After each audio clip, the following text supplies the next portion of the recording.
Родопите. Това е една от най-красивите и живописни планини в България.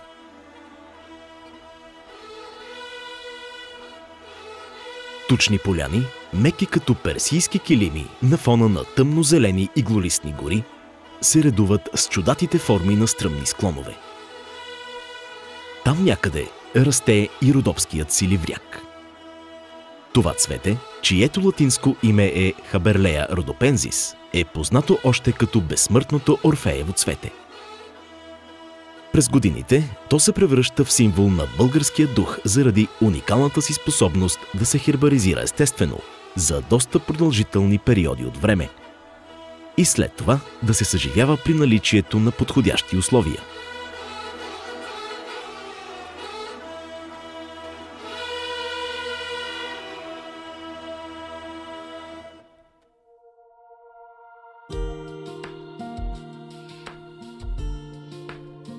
Рядко се срещат планини с подобно климатично разнообразие и геоморфоложки форми. Пътувайки през планината от запад на изток, се натъквам на високи върхове, обширни борови гори, ждрела и пещери. Всички те обединени от меките извивки на планински ридове, преливащи в обширни долини.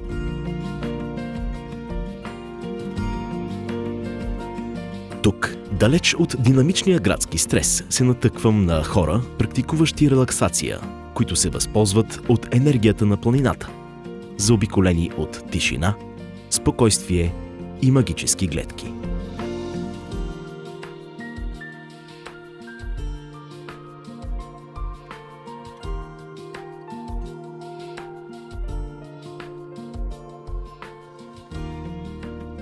Родопите са гостоприемни и през лятото, и през зимата.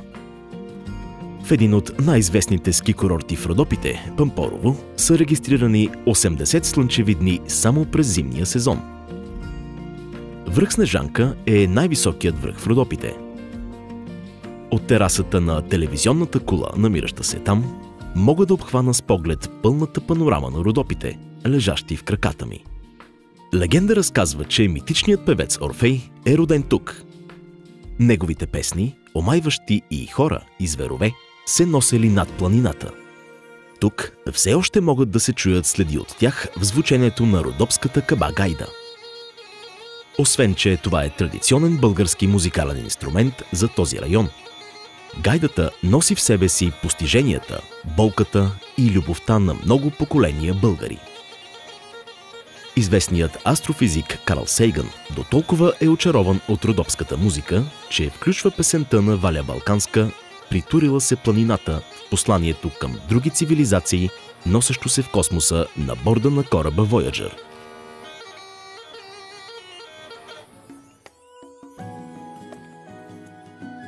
Широка лъка е едно от местата, където не липсва традиционната родопска архитектура. Родопските архитекти и майстори в миналото заслужават сериозни адмирации заради индивидуалния подход към всеки техен тогавашен клиент. Архитектурата, разположението и ориентацията на всяка къща са строго съобразени с терена и желанията на собственика.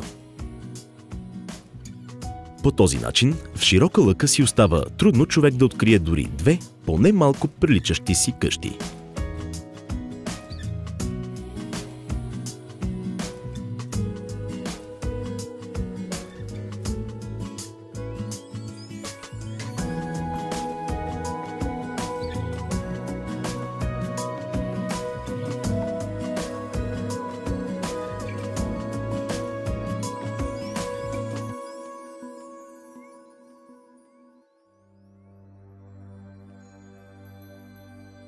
Родопите ревниво пазят своите тайни и мистерии, дълбоко скрити в планината.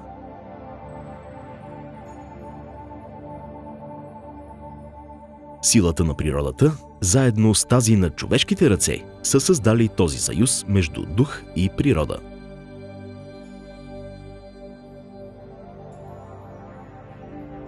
Многобройни са и естествените природни феномени в планината. Със своята дължина от 10 км, Ягодинската пещера е най-дългата в Родопите и на трето място в България. По благоустроения маршрут вътре в нея се докосвам до магическия подземен свят на варовиковите образования, миниатюрни езера и редките пещерни перли.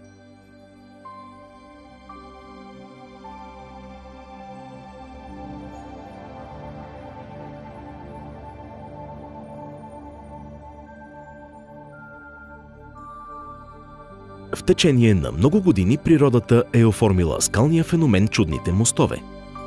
Те се намират в западните Родопи на 1500 метра надморска височина и представляват 3 арки, най-високата от които достига до 100 метра.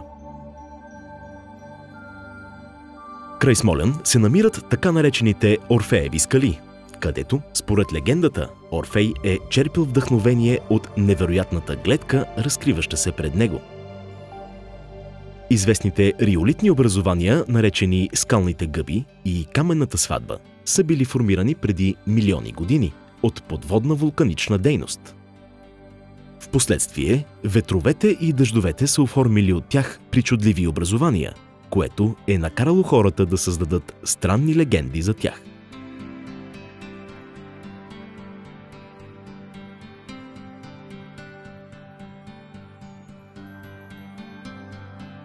Красиви водопади освежават тялото на Родопа планина. Едни от най-красивите каскади е каньонът на водопадите в близост до Смолян.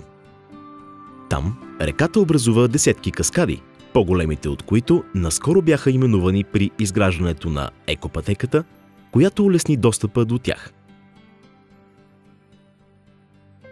Най-големият водопад се нарича Орфей и е висок 68 метра, като през пролетното пълноводие дебитът му е внушителен. Неслучайно древните траки са оставили своите следи в скалите на Преперикон и светилището на тракийският бог Дионисий. Там са били направени две съществено важни пророчества за древния свят.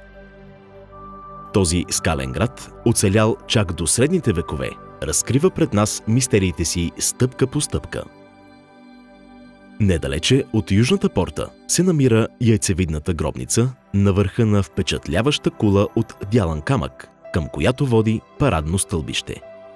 Тя е известна като храмът на митичния певец Орфей. В едно от светилищата на бесите, Белинташ, в основата на така наречената свещена скала, наскоро бе открита сребърна ритуална плоча, изобразяваща лика на древния бог Сабазий. Сребърната плоча извади светилището от анонимност и го нареди сред най-значимите древни ритуални монументи. Мистериите и закодираните съобщения започват с неразчетения и, може би, сакрален код в началото при свещената скала. Преминават през мистичното светилище с неговите многобройни ритуални скални дупки, за да свършат при високата скална колона, издигаща се към небето.